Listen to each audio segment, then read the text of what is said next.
So like every theory, Vygotsky also had some weaknesses to his theory.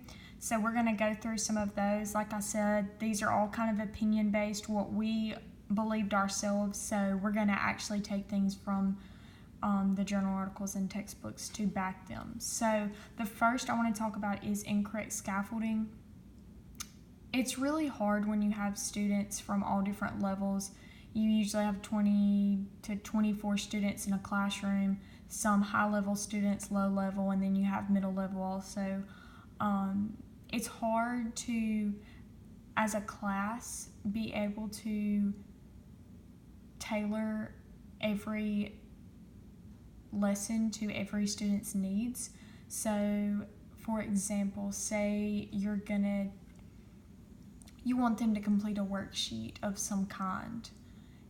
If you really work through half of the worksheet for them, that's great for the low students. But for the high students, they weren't challenged enough, and you gave them all the information, nothing left for them to figure out themselves. So if you do have some type of centers or group work that you can really group them according to level and spend a little time with each group, especially more time with the lower end students, then that would be a great way. But we do find that teachers often like to group high students with low students and different things like that, which can be scaffolding, but sometimes it's hard for the students to help other students when they're trying to learn themselves.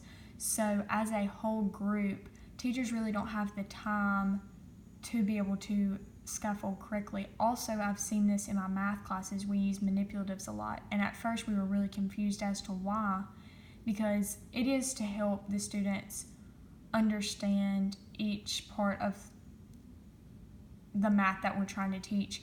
But if they become too reliant on that cue or that clue, it can actually harm the students instead of help them.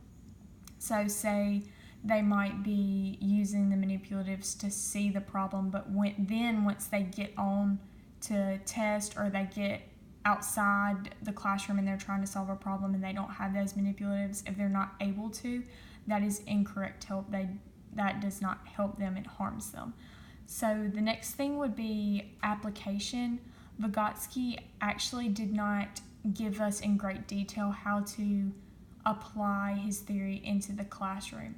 So that can be a big weakness in his theory. Actually, other people have come up with ways of how to put his theory into the classroom. So we don't know if he actually agreed with that or not. And part of the application weakness was because Vygotsky died at an early age. He died at the age of 38 from tuberculosis, so he wasn't able to keep changing his theory and keep adding on to his theory as times changed and as science changed and different things like that. He wasn't able to actually update his theory, which was a big weakness.